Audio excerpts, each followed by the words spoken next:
The champagne glass shattered against the marble floor, and every head in the Meridian Tower ballroom turned toward the sound. Elena's heart pounded as she watched the crowd part like a sea, revealing a small figure crumpled behind an ornate column. A child. Crying. Alone.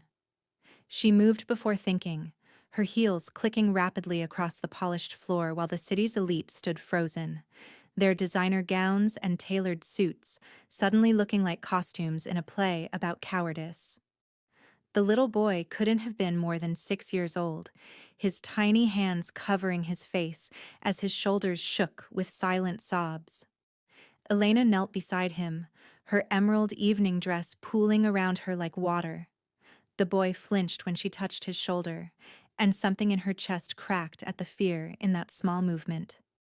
"Hey there, sweetheart," she whispered, her voice cutting through the classical music that had resumed too quickly, too loudly. "Parties can be really scary when they're this big and loud, can't they?" The child peeked through his fingers, his dark eyes swimming with tears. His bow tie sat crooked against his white shirt, and Elena noticed his hands trembling. Without asking, she gently straightened the tie, making a game of it, crossing her eyes and sticking out her tongue until a tiny, hesitant smile broke through his tears. "There we go," she said softly. "You know what? I used to hide at parties too when I was little. All these tall people talking about boring things. It's like being in a forest of really well-dressed trees." The boy giggled, a small sound that felt like victory. Elena pulled a handkerchief from her clutch, one embroidered with tiny stars, and dabbed at his cheeks. The ballroom had returned to its orchestrated normalcy, but Elena felt the weight of watching eyes, the whispers that hadn't quite died down. "What's your name?" she asked. "Leo," he said quietly, his voice barely audible over the string quartet. "That's a strong name. Like a lion. I'm Elena." She offered her hand formally, and Leo shook it with the grave seriousness only children possess. "Your parents must be looking for you. Should we find them?" Leo's face fell immediately, and Elena realized she'd stepped on a landmine she couldn't see. Before she could backtrack, a shadow fell across them both.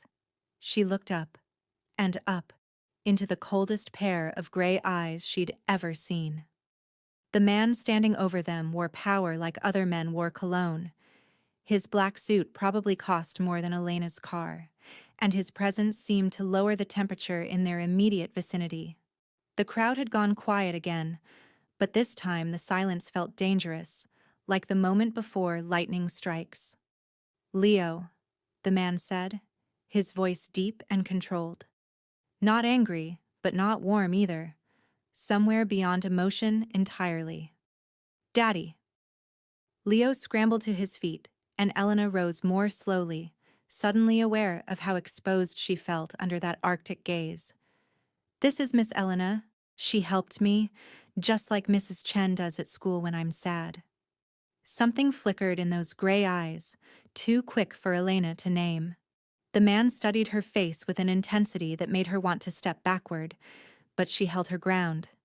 She'd spent 5 years organizing events for Metro City's elite. She knew how to stand in rooms full of predators and pretend she was one of them. "Thank you," Viktor Kane said finally, each word measured and precise. "My son can be sensitive in crowds." There was a dismissal in his tone, a clear endpoint to the conversation, but Elena found herself bristling. She glanced at Leo, who had retreated slightly behind his father's leg, and saw the loneliness there, the desperate need for connection hidden behind expensive clothes and good behavior. "He's a sweet kid," Elena said, meeting Victor's eyes without flinching. "Just needed someone to see him." The words hung in the air between them, loaded with meaning neither of them acknowledged.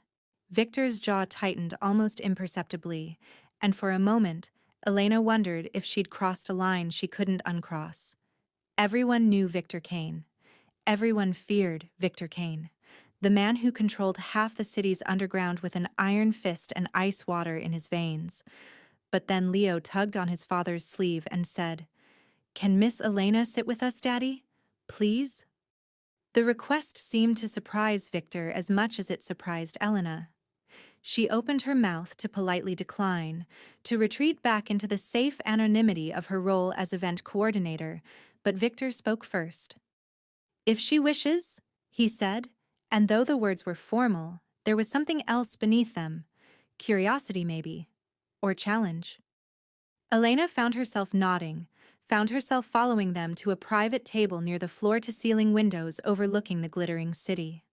The next hour passed in a surreal haze. Leo chatted about his school, his favorite cartoons, his goldfish named Bubbles who did tricks. Viktor said almost nothing, but Elena caught him watching her, his expression unreadable as she made his son laugh with silly voices and exaggerated stories about disastrous events she'd coordinated. When the gala ended, Viktor handed her a business card with nothing but a phone number embossed in silver. "For Leo's birthday," he said simply, "he would like you to help plan it." Elena took the card, feeling its expensive weight in her palm. She should have said no, should have recognized the danger in entering Viktor Kane's orbit.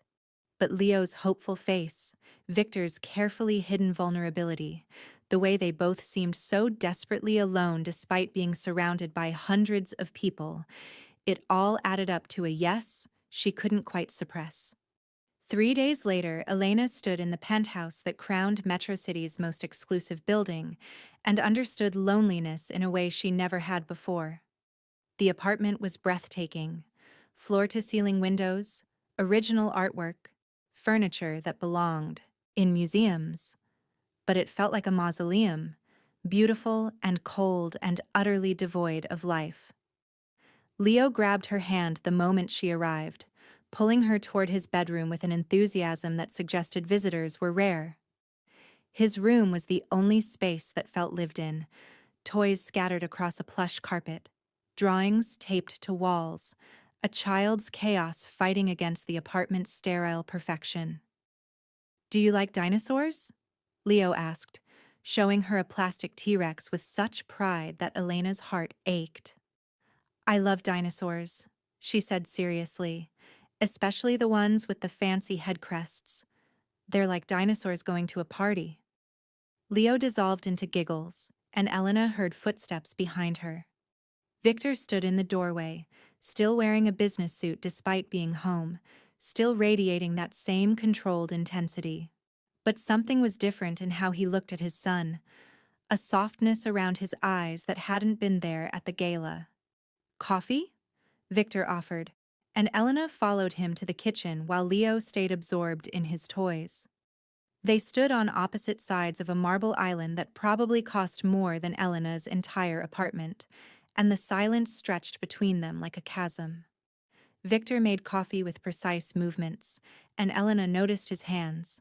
Strong, scarred across the knuckles, the hands of someone who'd built his empire through more than just business meetings. "He doesn't have many friends," Viktor said suddenly, still focused on the coffee machine. "The other parents at his school, they know who I am, what I am. They keep their children away." Elena felt the confession settle between them, heavy with things unsaid. "That must be hard," she said carefully, "for both of you." Viktor looked up then, and the mask slipped just enough for her to see the man beneath the reputation. Tired, lonely, desperate to be good at the one thing that mattered but having no idea how. "I don't know how to be what he needs," Viktor admitted, the words seeming to cost him something. "I know how to build empires, how to make men fear me. But making a 6-year-old feel safe? Feel loved?" He shook his head. "I watch him sometimes, and I see how small he is, how fragile, and all I can think about is every way the world could hurt him." "So you keep him locked away," Elena said softly, "in this beautiful cage." Viktor's eyes flashed with something dangerous, but Elena pressed on. "He doesn't need you to be perfect, Viktor. He just needs you to be present, to see him, the way you saw that he was missing at the gala, the way you came looking for him. After he'd already been crying alone for who knows how long," Viktor said bitterly. "But you came, Elena insisted. That matters. They stood there, the coffee forgotten, and Elena saw the walls around Viktor Kane begin to crack. Just hairline fractures, but they were there. Over the next 2 weeks, those fractures widened. Elena returned to the penthouse more times than the birthday party. Planning required, but neither of them acknowledged the real reason. She taught Leo to make cookies, flour everywhere, laughter echoing through rooms that had probably never heard it before. She brought board games and played with an enthusiasm that first bemused Viktor, then gradually drew him in. The afternoon she discovered the piano changed everything. It sat in the corner of the living room like a gorgeous ghost, untouched and perfect. Elena ran her fingers over the keys, and the sound rang out like a bell in the silent apartment. "Do you play?" Viktor asked from behind her, and she turned to find him watching her with that intense focus he seemed to reserve for everything he did. "A little," Elena said. "Does anyone play this?" "My mother did. Before." Viktor didn't finish the sentence, but Elena heard what he didn't say in the silence that followed. "Leo," Elena called, and the boy came running. "Want to learn something cool?" For the next hour, Elena taught Leo basic melodies, his small fingers stumbling over keys that would eventually, with practice, make music. His concentration was absolute, his delight infectious when he managed to play "Twinkle, Twinkle, Little Star" without mistakes. Viktor watched from across the room, and Elena could feel his presence like heat against her back. "Your turn," she said to Viktor when Leo begged for a break, his hands tired. "I don't play," Viktor said, but there was less certainty in his voice than his words suggested. "Liar," Elena said with a smile. "I saw your fingers moving while Leo played. You know this music." Leo bounced over to his father, grabbing his hand with both of his small ones. "Please, Daddy. Please, please, please." Viktor looked at his son's eager face, then at Elena, and something in him surrendered. He crossed to the piano, sat down with the awkward stiffness of someone doing something they'd forbidden themselves from doing. His fingers hovered over the keys, and then, haltingly at first, a melody emerged. It was Chopin, Elena realized, Nocturne in E-flat major. Sad and beautiful, and filled with a longing that made her chest tight. Viktor's hands moved more confidently as muscle memory took over, and Elena watched his face transform. The cold mask melted away, revealing something raw and real underneath. When the last notes faded, Leo clapped with wild enthusiasm, and Viktor looked startled, as if he'd forgotten they were there. "My mother taught me that," he said quietly. "Before she died. I was 7. Same age as Leo will be next month." Elena saw the parallel he'd drawn, the fear underneath. That somehow he'd fail Leo the way life had failed him. That this small, perfect person would end up as cold and isolated as Viktor himself. "Then you have to teach him," Elena said firmly. "Don't let the music die with your fear." Viktor looked at her for a long moment, and Elena felt something shift in the air between them, something that had been building since that first night in the ballroom. It wasn't just gratitude or attraction, though both were there. It was recognition. Two people seeing each other clearly and deciding not to look away. The weeks that followed fell into a rhythm that felt dangerously like family. Elena coordinated Leo's party, but she also stayed for dinners, for movie nights, for lazy Sundays in the park where Viktor tried to teach Leo to throw a football and ended up laughing at his own terrible aim. The laughter, that was what got to Elena. The sound of Viktor Kane laughing, really laughing, his whole body shaking with it, was like watching ice melt in fast forward. They didn't talk about what was happening between them. The almost touches when they reached for the same dish at dinner. The way Viktor's eyes tracked her across any room. The way Elena found herself thinking about him at odd moments. Wondering if he was smiling. If Leo had made him laugh again. Then came the morning Elena woke to 3 text messages on her phone, all from unknown numbers. Stay away from the Kane family. You don't know what you're getting into. Last warning. Her hands shook as she read them. She wanted to believe they were pranks, wrong numbers, but the knot in her stomach told her otherwise. She thought about deleting them, about not telling Viktor, but that felt like a betrayal of the trust they'd built.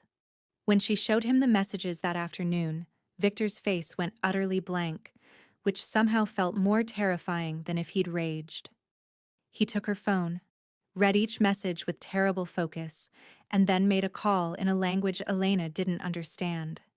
His voice was cold steel, and she saw why men feared him, this capacity for absolute ruthlessness. "Nothing will happen to you," Viktor said when he hung up, his eyes burning. "I swear it." "Viktor." "No." He stepped closer, and Elena's breath caught at the intensity in his face. "You've given me something I thought I'd lost forever. You've given Leo something I could never figure out how to give him. Joy. Lightness. A reason to smile. If anyone thinks they can threaten that, threaten you, they've miscalculated badly." Elena should have been afraid of the promise of violence in his words, but instead, she felt something else entirely. Safe. Protected. Seen in a way that went deeper than romance or attraction. "This is your world," she said softly, reaching up to touch his face, feeling the tension in his jaw. "I knew that when I said yes to Leo's party. I'm not some delicate flower who needs wrapping in cotton." "No," Viktor agreed, and despite everything, he smiled slightly. "You're more like a rose, beautiful, and absolutely covered in thorns. But Elena, these people are scared," she interrupted. "Scared that you're changing, that you might not be the monster they need you to be to justify their own choices." Viktor caught her hand, pressed it harder against his face like he needed the contact to stay grounded. "What? If they're right to be scared? What if I'm just fooling myself that I can be anything other than what I've always been? Then you're fooling me too," Elena said fiercely. "And Leo. And I don't believe we're all wrong about you." They stood there, foreheads nearly touching, and Elena felt the future balanced on a knife's edge. Viktor could retreat back into his cold shell, or he could step forward into something unknown and terrifying, and potentially beautiful. The choice was taken from them 3 nights later. Elena left her office late, mind churning through details for an upcoming charity auction. The parking garage was nearly empty, her footsteps echoing off concrete. She was halfway to her car when she felt it, that primitive awareness of being watched. She turned and saw 3 men emerging from between parked cars. Big men, purposeful men, men with violence written in their body language. "Elena Martinez," one said, and it wasn't a question. "You were told to stay away." Fear spiked through her, but Elena forced herself to stand tall. "I don't take orders from people who hide behind threatening texts." The man smiled, and it was a terrible expression. "Brave. Kane likes them brave. Makes it more fun when they break." They moved toward her, and Elena's mind raced. She could scream, but who would hear? Could she make it to her car? Her keys were already in her hand, positioned between her fingers like her self-defense instructor had taught her. She was calculating angles, preparing to fight, when headlights flooded the garage like dawn. A black SUV screeched to a stop between Elena and the men.